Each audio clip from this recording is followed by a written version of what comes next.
अस्सलाम वालेकुम व्यूअर्स, मैं अस्कर चौधरी वॉल न्यूज़ तो आज एक बड़ी ज़बरदस्त लोकेशन पर असा खलते हुए हैं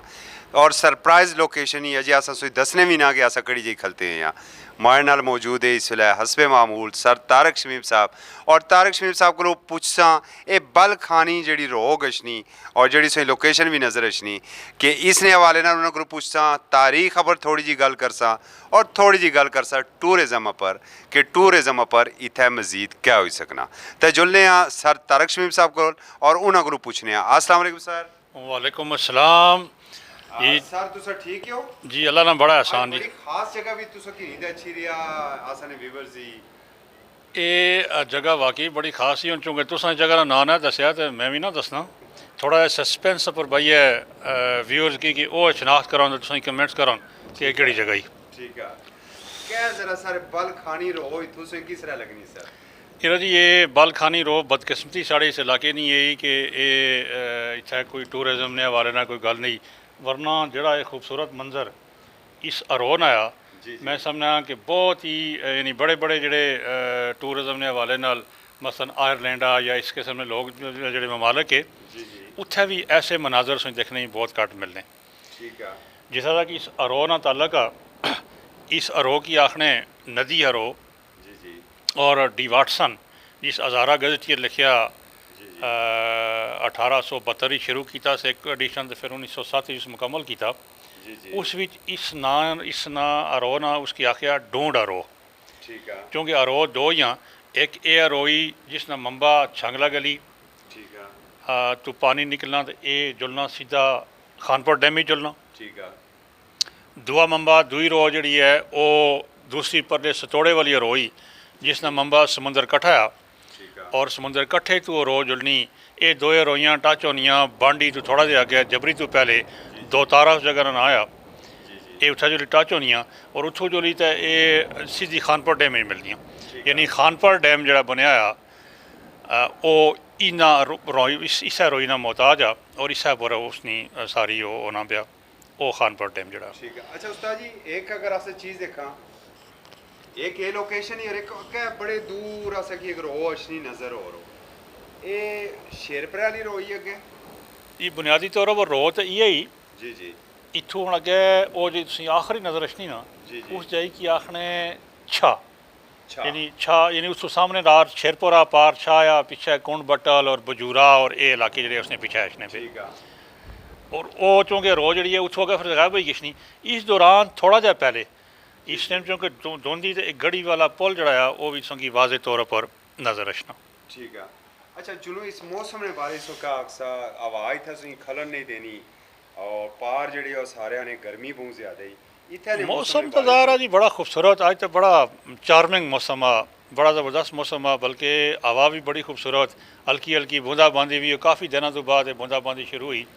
ज़ाहिर है आइडियल मौसम से इसे आखी सकने और शायद ये वजह है कि आउटडोर लोकेशन पर असा ना खली सके। जी जी बिल्कुल ये वजह है कि अस बाहर हो चूँकि हल्की बूंदाबांदी की वजह नाल अस बाहर ना खेलते अस एक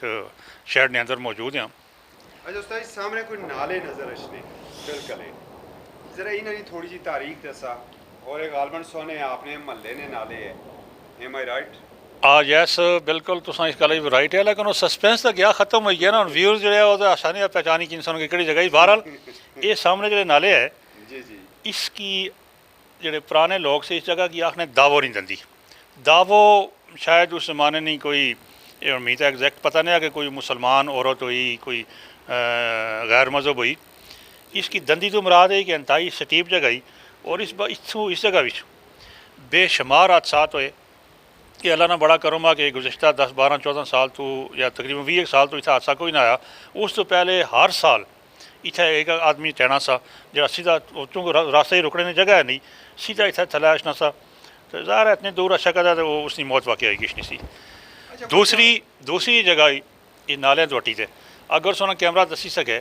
इस सामने पार नूरपुर ग्रां और नूरपुर ग्रां ने थले वो एक बूटी जी नजर अचनी जी बिल्कुल ये माड़ी बड़ी यानी वो जगह ही एक तो यह है कि इत्थे असां दो किस्म ने मैच खेलने होने से ठीक है एक मैच वॉलीबॉल न जी जी और एक कबड्डी न ठीक है इत्थे दो बड़ी खूबसूरत जगह इस होनी सी और वो क्या बात सी जी उसले जिहड़ा असां कबड्डी दा मैच खेलने होने से उस विच बहुत सारे भरा जिहड़े है वो इस टाइम साढ़े विच मौजूद ने। मसलन मलक इफ्तिखार बड़ा खूबसूरत और बहुत अच्छा प्लेयर होना सा कबड्डी ना, वो भी फौत हो गया। एक के चेयरमैन साबर साहब ना नरोते वाले ने एक बच्चा सा ऑफिसर बड़ा अच्छा खिलाड़ी होना सा, वो भी फौत हो गया।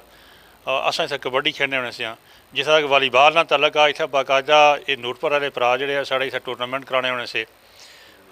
उस विचों किसी तारुफ ना मुताज ना खुदा अल्लाह पाक उन्होंने सारे दी मफरत करे। वो समान नूरपुर वाला माड़ा स्टूडेंट भी सा, तो असां वालीबाल भी इत्थै खेलने होने से। और इतनी तुसां यकीन करा कि इतनी इत्थै होनी सी कम अज़ कम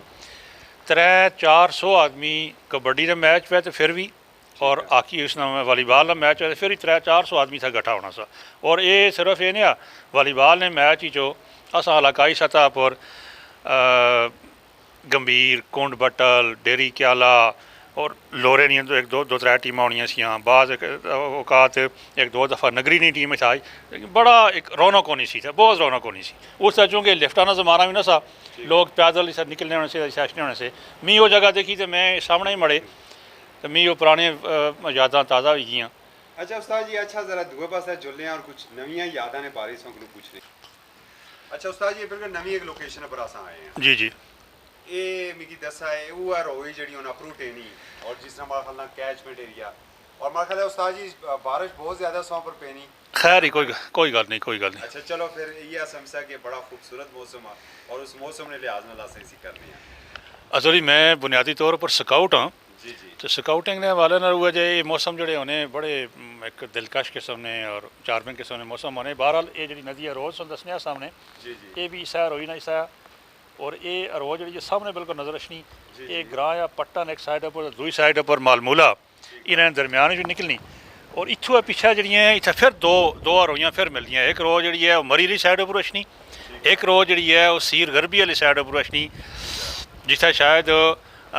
पानी मरी की सप्लाई होना उत्थे छोटा जा होना, छोटा नहीं बल्कि बड़े बड़े होना। उस्ताद जी फिर कंटिन्यू कर सकते हो सीजने है बिल्कुल। उस्ताद जी एक तरफ बारिश सी असो तो बंद कीता, दूसरी जगह पर कैमरा लाया और सोनी अखी धूप लगनी। नहीं खैर ये मैं चूँकि रोई नहीं गल सही करना सा कि वो एक सीर गरबी वाली साइड पर रोशनी, एक मरी वाली साइड पर रोशनी। और जिस जगह चो मिलनी सौड़ा उस जगह की आखने उतो ट्यूबवैल बड़े ट्यूबवैल लगा एक जिस पानी मरी की भी सप्लाई होना। ये बड़ी खास एक इसी चोना कि जो बारिश होनी ना जिस पानी इन्होंने नदियाँ नाले ने इकट्ठा होना तो जेड़ी मरी वाली साइड नहीं रो होनी उसका रंग बिल्कुल सुरख होना, क्योंकि रत्ती मिट्टी है।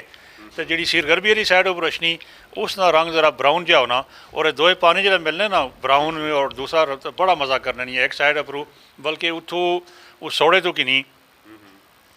तो इत्थे तक जिस अस खलते हैं सामने इत्थे तक वो पानी जोड़े है वो अलग अलग अशने इतों अगर आस्ता आस्ता मिक्स ही किशने। जी अख्तर रजा सलीमी साहब एक जंदर भी लिखी सी सामने कोई एक जंदर भी नजर अशना, ये कड़ा जंदर? हाँ ये तुम बड़ी ज़बरदस्त गल की थी।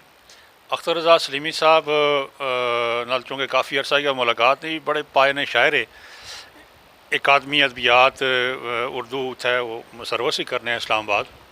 बड़े अच्छे शायर और बहुत खूबसूरत उन्हें शायरी भी की थी, माड़े बड़े अच्छे दोस्त भी है। उन्होंने जो जंदर ने वाले नाल जो लिखा मैं कि थोड़ी जी जंदर नहीं इस साड़ी जी रोई यानी ये जिस सामने अस खलते हैं ये बिल्कुल मालमूले तो थले इतों की नहीं तो जो गढ़ी ना जो रास्ता आ जो गढ़ी का पुल आ इस दौरान ये पंचक्की है जंदर जोड़े से इन्होंने तादाद सी 22 जी मैं अपने बुजुर्गों को जो मैं सुनिया कि 22 जंदर इस मौजूद से। और क्या पता नहीं तुसा इसना आटा खादा कि नया खादा जड़ा इतना खूबसूरत और इतना लज़्ज़त वाला आटा इसना होना सा कि मकई नहीं रोटी और वो यानी तुसा रुखी भी अगर खाओ तो तुम खाने में बड़ा मज़ा करनी सी। ये सामने जड़ा इस ना जगह ना ना आया ये जंदर सामने से नज़र रखना इस जंदर ना ना आया फिरनी ना जंदर इत्थे चूँकि बाज़ का तो सा इत्थे कतल भी होया सा बहुत अरसा पहले नहीं गल ही अस छोटे छोटे होने से उस जमाने में। और रात ही लोग जोड़े है इस खौफनाक जगह भी अजकल तो लाइटा ही तुसा की नज़र नहीं आशना इतना डर महसूस नहीं होना, लेकिन उस जमाने जिस जमाने बिजली न सी ये लोग जोड़े जंदर चलाने वाले है फिरने वाले से ये राती इस जंदर के अंदर मौजूद रहने से ये सारे जन ये पोजीशन होनी सी। ठीक, बहुत बहुत शुक्रिया उस्ताद जी।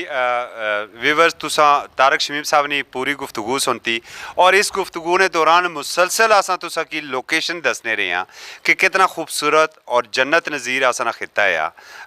और असा उस जन्नत नज़ीर खिते तो इस्तेफादा हासिल किया ना करी सकने। अगर तुम की रिपोर्ट पसंद आई हो तो अपना फीडबैक जरूर दिया। बड़ा खूबसूरत मंजर है हमारी, एक तरफ बारिश भी टेनी तो दूई तरफ जड़ा है वो धूप ही लगी, दरम्यानी से कैमरे इंटरप्ट भी किया उसी कैमरे पर भी बारिश पई सी, इसलिए एक दो दफ़ा धुंधलाहट नवी सो के सामने आया उसी। बहरहाल फिर भी सोने फीडबैक ने मुंतजर रहा। इजाज़त दिया, अल्लाह हाफिज़।